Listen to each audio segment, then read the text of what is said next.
बच्चों, आज हम एक नए शीर्षक श्रद्धा मनु को लेकर प्रस्तुत हुए हैं। यह छायावाद के प्रमुख 4 स्तंभ कवियों में से एक जयशंकर प्रसाद जी के महाकाव्य कामायनी के श्रद्धा सर्ग से अवतरित है। कामायनी 15 सर्गों में आबद्ध है। कामायनी के श्रद्धा सर्ग में देव संस्कृति के विनाश के बाद विकसित होने वाली मानव संस्कृति के मनोवैज्ञानिक आधार को प्रस्तुत किया गया है।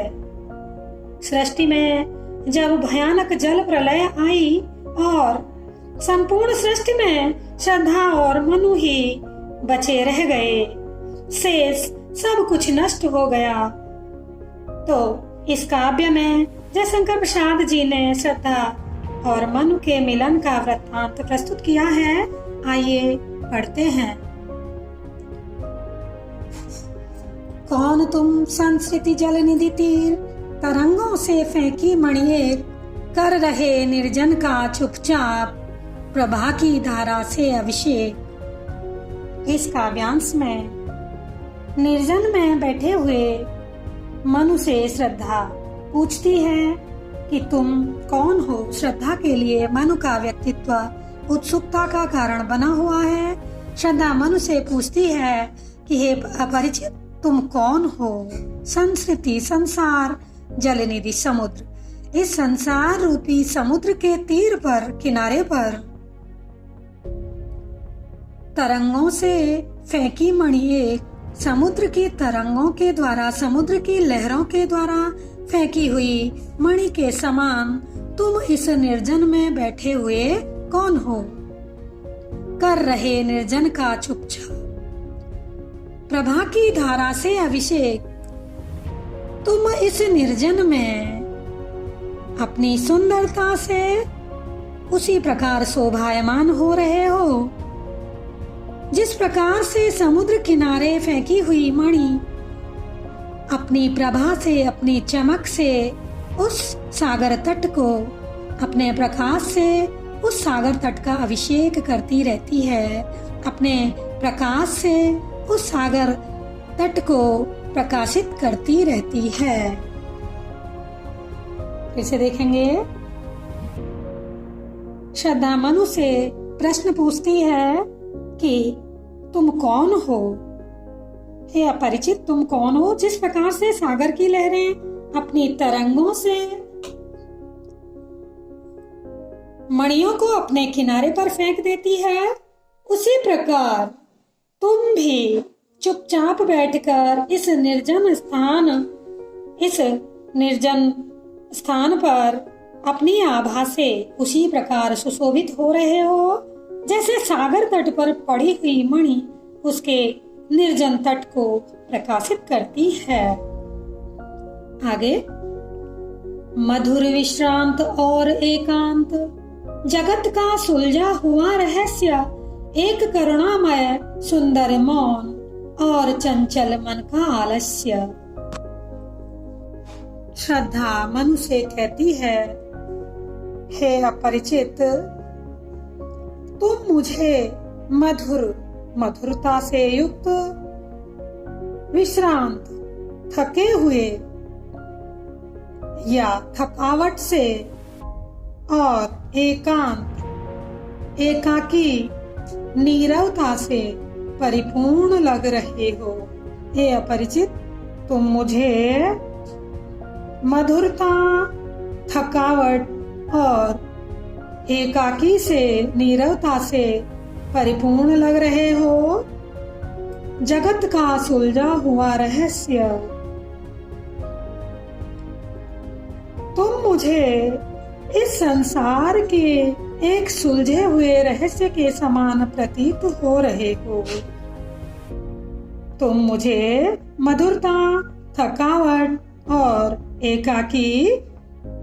एकांत, नीरवता से परिपूर्ण और संसार का सुलझा हुआ रहस्य के समान मुझे प्रतीत हो रहे हो। एक करुणामय सुंदर मौन, अपरिचित होने के कारण तुम मुझे रहस्यमय लग रहे हो। वैसे तो तुम्हारा व्यक्तित्व संसार का सुलझा हुआ रहस्य प्रतीत हो रहा है, लेकिन अपरिचित होने के कारण तुम मेरे लिए एक रहस्य बने हुए हो। श्रद्धा आगे कहती है,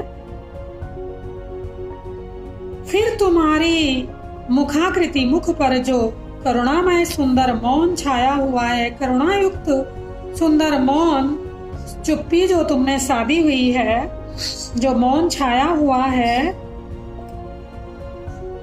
लेकिन चंचल मन का आलस्य, तुम्हारे चंचल मन ने इस समय आलस्य धारण किया हुआ है।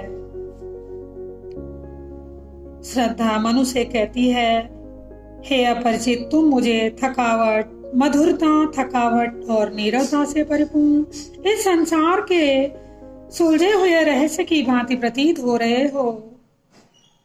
तुम अपरिचित हो, इसलिए मुझे रहस्यमय लग रहे हो। फिर भी तुम्हारी जो मुखाकृति है, तुम्हारे मुखमंडल पर जो करुणामय मौन छाया हुआ है,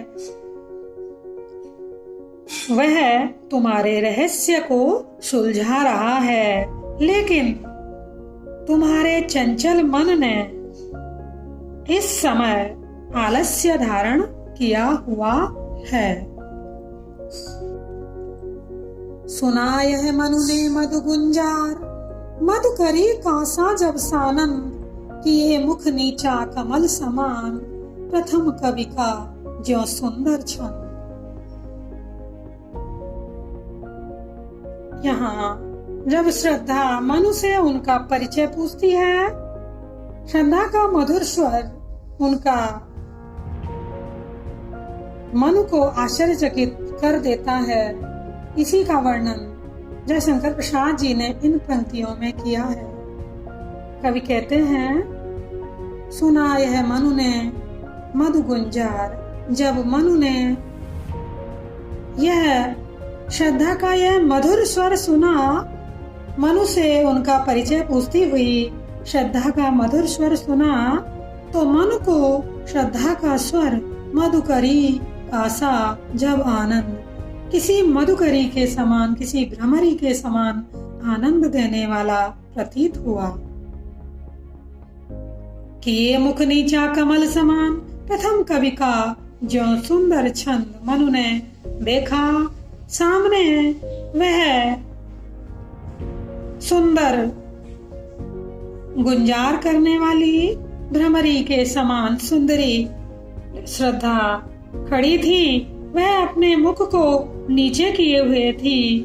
उसका सुंदर मुख नीचे किए हुए इस प्रकार प्रतीत हो रहा था मानो कोई खिला हुआ कमल पृथ्वी की ओर झुक गया हो, और उससे उसके मुख से निकलने वाले शब्द मनु को ऐसे लग रहे थे मानो प्रथम कवि का ज्यों सुंदर छंद, मानो उसके शब्द किसी कवि के सुंदर कविता के समान मनोहर मनु को लग रहे थे।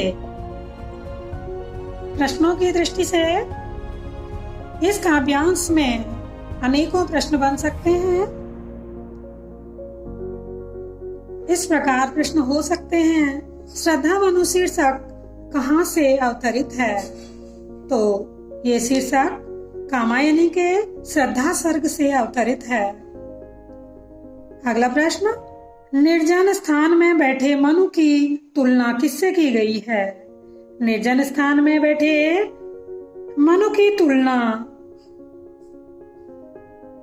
उस मणि से की गई है जो समुद्र की लहरों से सागर किनारे फेंक दी जाती है। प्रश्न नंबर 3, रहस्यमय होने पर भी श्रद्धा को मनु जगत का सुलझा हुआ रहस्य क्यों लग रहा था? इसका उत्तर हो सकता है क्योंकि मनु के मुखाकृति के भाव सुलझे हुए और सरल थे। प्रश्न अगला, मुंह को झुकाए हुए श्रद्धा मनु को किस प्रकार लग रही थी? इसका उत्तर होगा जैसे कोई खिला हुआ कमल पृथ्वी की ओर झुक गया हो। प्रश्न नंबर अगला, संस्कृति जल निधि में अलंकार बताइए। तो इसमें संसार रूपी समुद्र, इसमें रूपक अलंकार है।